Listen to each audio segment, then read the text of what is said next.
Hey everyone, today we're taking a look at the Hollyland Solidcom M1 wireless intercom system.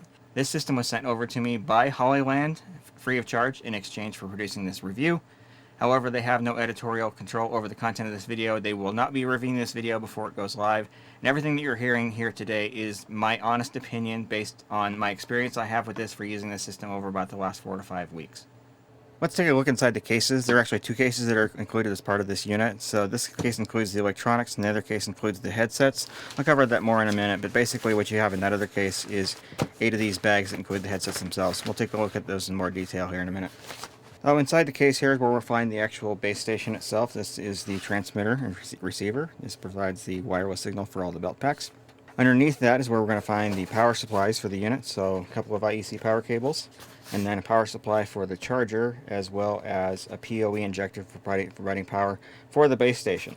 As mentioned, we have the charger unit over here, and we can actually place the belt packs in there, but it also has slots for batteries, and you can charge both of those at the same time.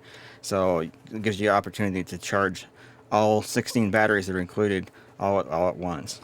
The belt packs themselves are stored here, so there's 3 of them up here. You'll find the additional 5 underneath the charger unit. So you open up the case there, and you'll find those additional 5 belt packs. A total of 8 are included with this set. Although they do have a version that includes just 4 belt packs if that's what you need. Up here is where we find the cables. So they include an Ethernet cable for providing power for the base station.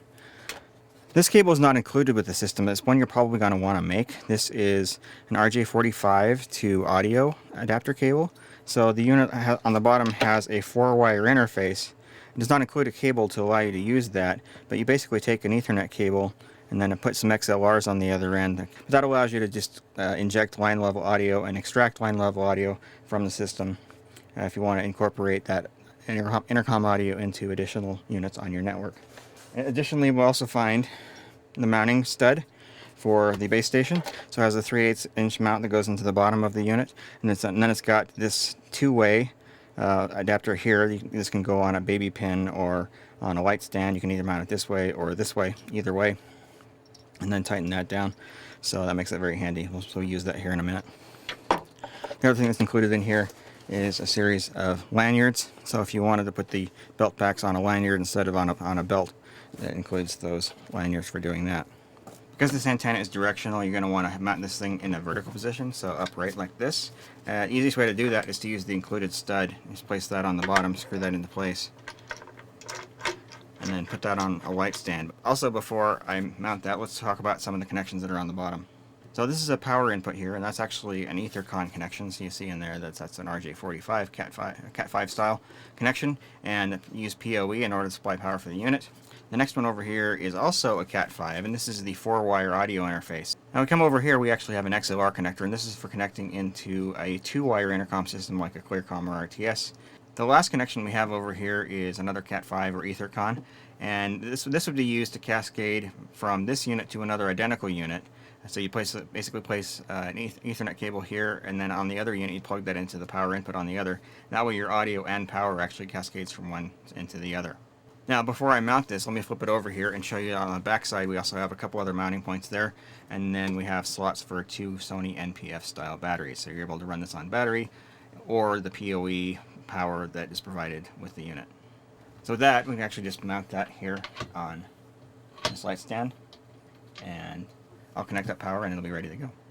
Alright, I've got everything connected up, and let me go over some of the stuff that's here. So you can see here that all 8 of the belt packs are now in the charger, as well as 8 additional batteries. So this does include a total of 16 batteries, so you're able to run basically continuously. It's able to charge the batteries faster than the units use them up. While the belt packs are in the charger, they actually automatically shut off, so you can just basically leave the power switch on all the time. Speaking of which, the power switch is actually found on the side here, and pulling the unit out with the power switch on allows it to boot. And now you can see on the screen that it is connected to the base station, which is just here on the left. And with that, I can actually plug in one of the headsets. That's done with a LEMO connector that's found on the bottom, so that just goes in like so, just snaps into place. It also has a TRRS jack on the bottom, so if you wanted to use a computer style headset in place of these, you certainly could. The other thing you'll find on the bottom there is a couple of contacts that are used for charging. On the left side we have a USB port, which is primarily used to pair the transmitters to the base station. And then we have the slot for the battery there on that side as well. And then if we move to the other side, we have up and down buttons for controlling volume, and again we have the power switch there. On the back we have a belt clip, and this is really meant to be used, designed to be used horizontally, so it would go on your belt facing this direction, although this can be rotated 90 degrees for a more traditional orientation as well. On the top we find two antennas, and these actually are removable. They just unscrew if you ever need to replace one. And then we have a latching talk button on here. So pressing that button latches it into place, and that puts the unit in talk mode. And press the button again to put it in mute mode. You can also mute the system by moving the boom microphone to an upward position, and that will automatically mute the microphone. And then whenever you want to talk again, you just lower it back into the lower talk position. So from here, with the boom in the lower position, I can press the talk button on the top, and that will allow me to talk to anybody else that's on my group. Speaking of groups, there are 3 buttons here on the front that are used to control which groups your audio is transmitted to and which groups you're actually hearing. In order to change one of those, you just double tap the button and that will toggle it on and off. The orange light on here indicates that your audio is active for that channel, and then a blue indicates that you're a member of the group, but you're not hearing and not transmitting audio for that channel. So I'll double click that again, and now I'm transmitting and receiving on both channels A and B. You can be a member of all 3, and that's controlled on the base station, and I'll show you how to do that here in a minute. So there actually is a menu system here on this unit for configuring it, although you can actually do configuration through an app that they have available for your phones, or you can do it through a web browser. There's instructions in the manual for how to log into this device from a web browser, so you can configure things a little more easily that way. So the main screen here is actually showing you status of what's going on. It'll show you which backpacks are actually turned on and whether they're in mute or in talk mode, so you can very quickly at a glance see who's actively got their talk switch turned on. From there you can also use this right arrow to go to these other group status screens, and from there you'll be able to see which packs are members of which group. So in group A I have all the packs enabled, group B I have packs 1 through 8, but not the 2-wire and the 4-wire, and then in group C I don't have any packs currently enabled. To configure that, you'll actually go into the menu itself. To do that, from the status screen you press and hold the center select button for a few seconds, and then that takes you into the menu. And if you want to change the group membership, you'd arrow down, select group, and hit select. You can tell it you want to do 1 group, 2 groups, or customize, and we'll go ahead and do customize. And then from here it's showing a screen which tells us which packs are members of which group. So if I wanted to add packs 1 and 2 to group C, I would arrow down here and select 1 for group C, and then hit select, and then move over to 2 and hit select on that. Putting a pack in a group doesn't automatically enable audio for that. You do still have to go to the pack and then double tap on those buttons in order to turn that audio channel on and off. All the packs can be members of groups A, B, and or C, and that will cascade from one unit over to the other if you happen to have 2 Solidcom M1 stations. From the menu you can also change network settings, so you're basically able to turn the Wi-Fi, set the Wi-Fi password on and off.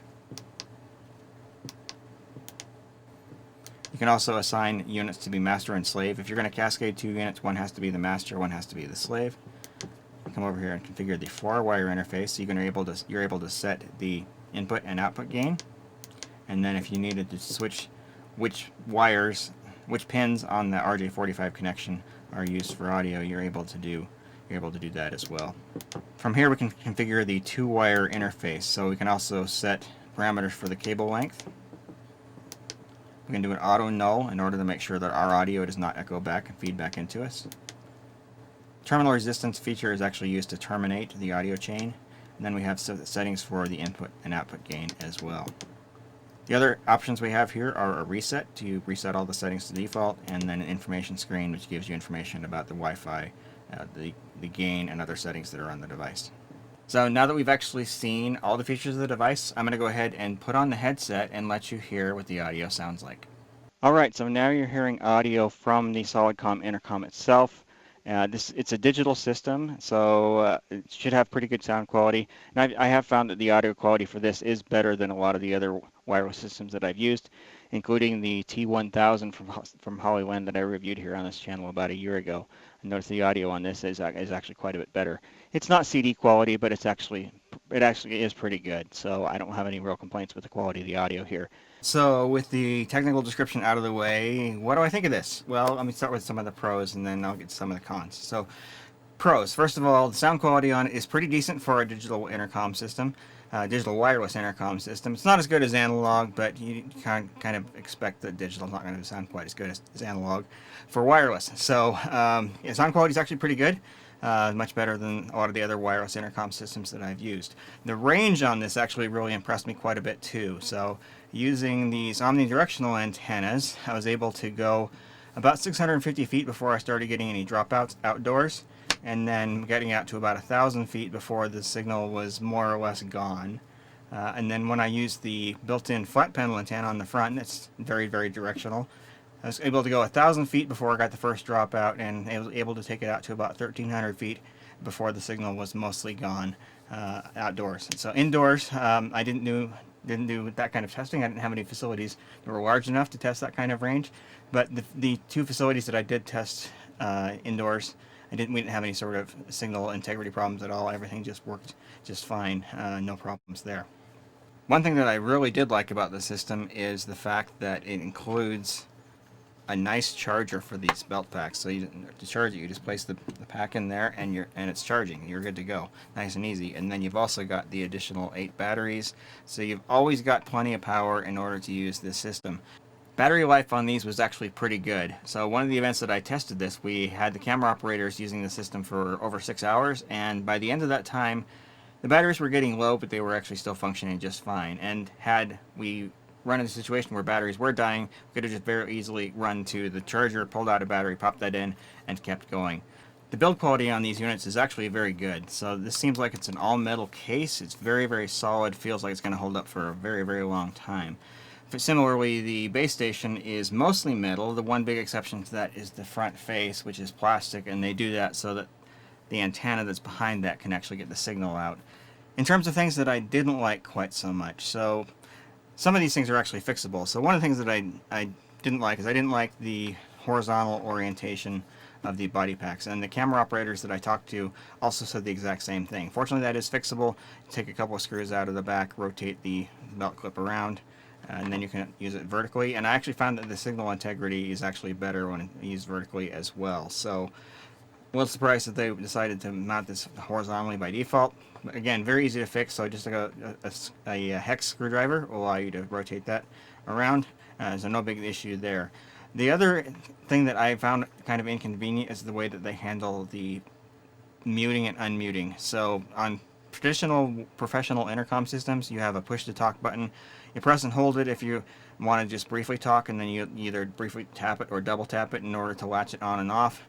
These don't have that, so you have just the latching on and off, or moving the boom microphone up and down. Both myself and the camera operators that I actually had using this for my testing didn't like that system very much. They would much prefer to have just a push to talk button like most professional intercom systems do. So not a deal breaker, but not quite as convenient as the more traditional push to talk option that's out there as well. So bottom line, would I actually recommend this system? And the answer to that is yes, but it is kind of expensive. As of the time of recording this system is $7,000, which for wireless intercom is not that bad, but for people who are just getting into video production, that can be a tough pill to swallow. So if you got the money and you need a good, reliable wireless intercom system, this is a decent choice. I would definitely choose this over some of the lower end options that are out there on the market. It performs much better. It includes a lot of bonus features that you just don't find on other products that are out there. One that's particular use to me is having the 4-wire audio interface. That's just amazing because that allows me to interface this system with my existing intercom very, very easily. It's just basically that Cat5 to XLR cable that I built, and that allows me to interface my intercom system with this Hollyland system without any troubles whatsoever.